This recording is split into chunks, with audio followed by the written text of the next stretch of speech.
May x-ray kayong dala? Ano yung dala? Tingnan ko, sayang naman. Kung hindi dala nyo, hindi ko makikita. Bakit may ganito ka? Na-describe. Basketball sir sa probinsya. Binata pa. Medyo matagal-tagal na rin. Kasi mo.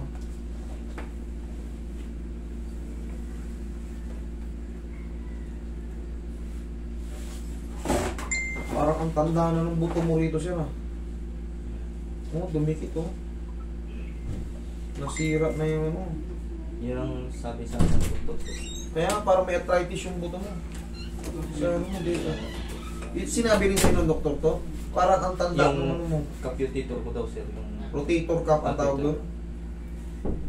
O yun nga. Yan o. Pag kasi sa x-ray ng ano, pero ng cellphone ko yun.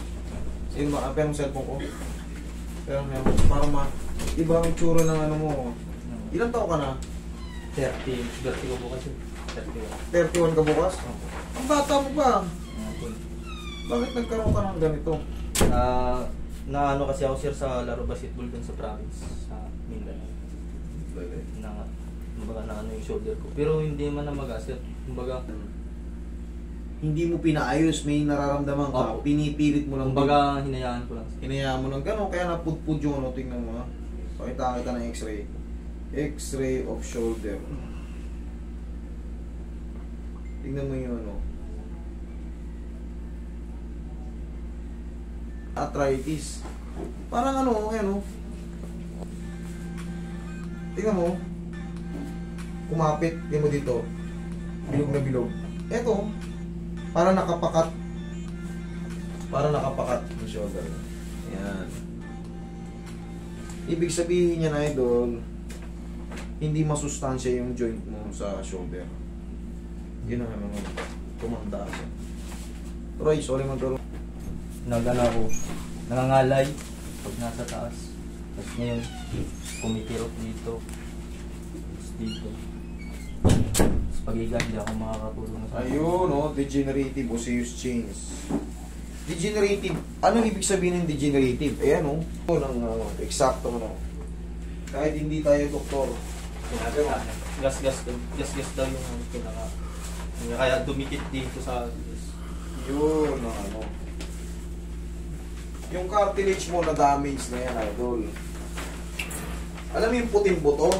Yun ang may kaskas na napudpud na siya. Tapos dito, iba na yung hugis ng braso kasi lumiit na. Lumubog yung laman, ano? Opo. Yan, no? Nakapakat, oh. Oh? Kahit pa ganyan, oh. Lalo pa ganito, hindi na. Lalo yan, sir, dyan. Matigas, oh. Nakapakat, oh. Ilang taon na ito? Galing pa ako sa probinsya sir, pumunta ako ng Manila 2011. Doon na rin na ano sir sa probinsya. Doon na ano ako sa basketball. Sinasabihan nga ako misis sir huwag na daw muna ang basketball. Pinibigay lang niya. Hindi, kasi ito hindi mo pa naipaayos. Pinipilit mo kasi parang makina lang na dire-diretso yung gano'n. Subukan mo iusog ng kaunti yun. Pero inano ko na sir sa dating ng ano yung hihilo. Nagpa-cardio ako sir. Cairo. Cairo. Exercise. Pero tama naman yung exercise. Tinatrabaho ko sir pag inaangat ko talaga yung kasi pintor ako sir. Nagmamasid ako sa taas. Pag ano nangangawit.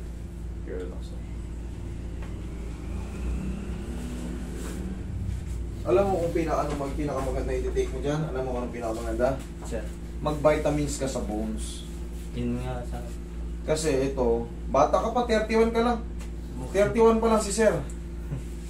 Ako magti-38 na ngayong buwan, ay ngayong December first week. Bukas sir, 31.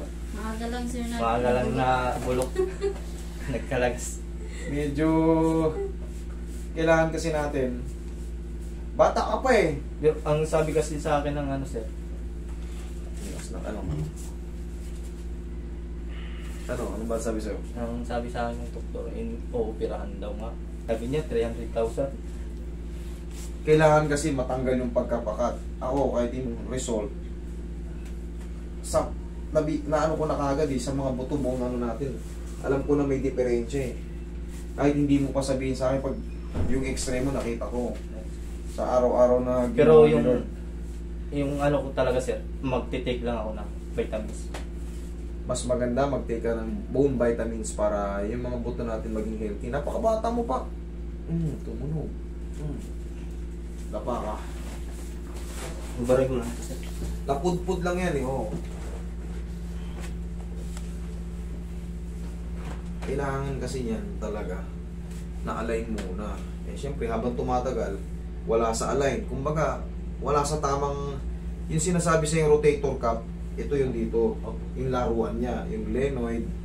Kailangan kasi nasa gitna yung tinatawag natin humerus head. Pag hindi, wala sa timing yan, siyempre may i-stress yung mga nakapalibot dyan kasi nga nagagasgas silang walang ano eh. Nasa tama eh. Eh kasi ang kamay natin ay daily machine natin yan.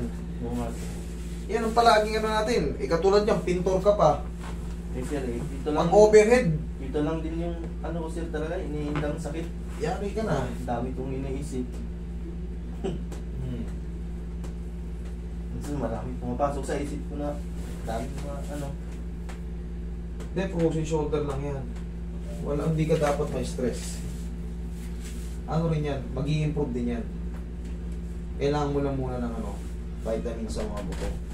Kasi, nasira siya ng napakaaga.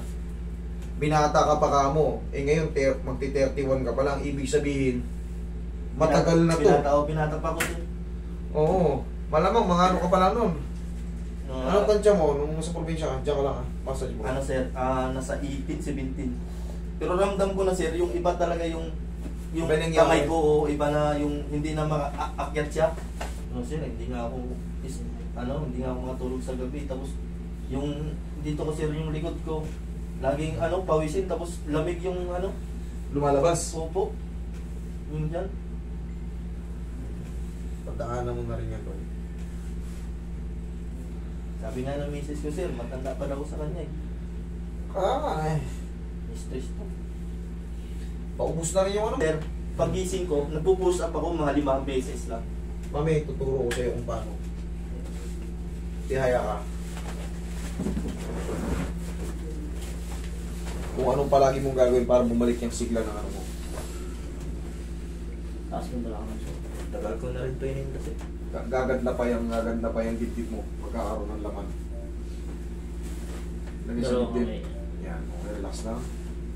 Inhale. Exhale.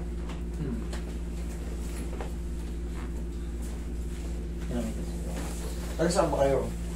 Probinsya ko Cavite. sir, Cavite, pero probinsya ko Surigao din Norte, province, Siargao. Mga taga Cavite at Siargao. Pero saan kayo nakatira ngayon? Sa Imus, Cavite sir. Imus. Marami talaga akong followers dyan sa Cavite. Sir, yung Mga Caviteño. nakaraan sir ay pumunta ka kay Bustoyo. Buka rin no. Bumili ako nung kay Boss Toyo, tapos meron kaming transaction ni Boss Toyo. Kaya pumunta ako. Meron akong inaawit kay Boss Toyo.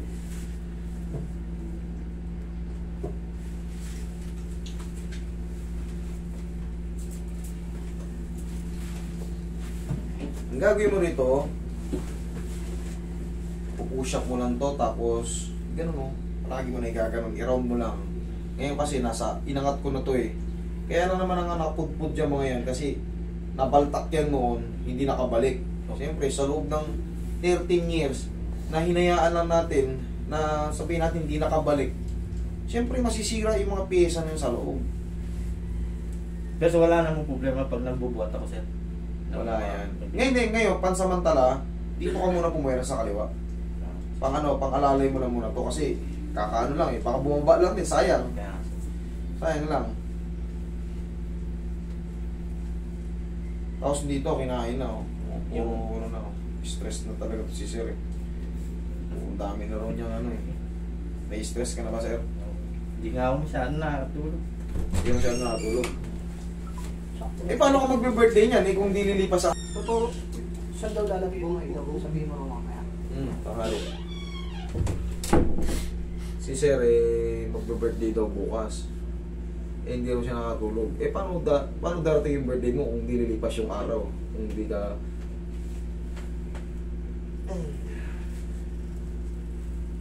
Pero akong good news sa'yo. Ang good news nito, hindi kita sisingin dahil pa-birthday ko na sa iyo. Ayan. Para kahit pa paano, kumandar yung araw mo ng good vibes. Okay? Salamat, sir. Happy birthday sa iyo. Sana gumaling ka na. Yan ang i-wish mo rin, ha? Wish ko yung para sa iyo. Tapos iingat-inatin natin yan. Masakit? Wala. Yan. Wala. Yan. Wala. Medyo. Kaya pa? Opo. Yan. Kaya pa. Yan. Kaya pa. Yan. Okay. Sagad na.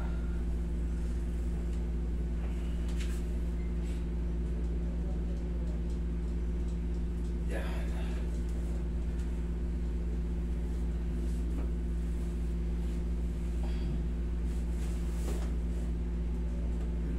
Sabat.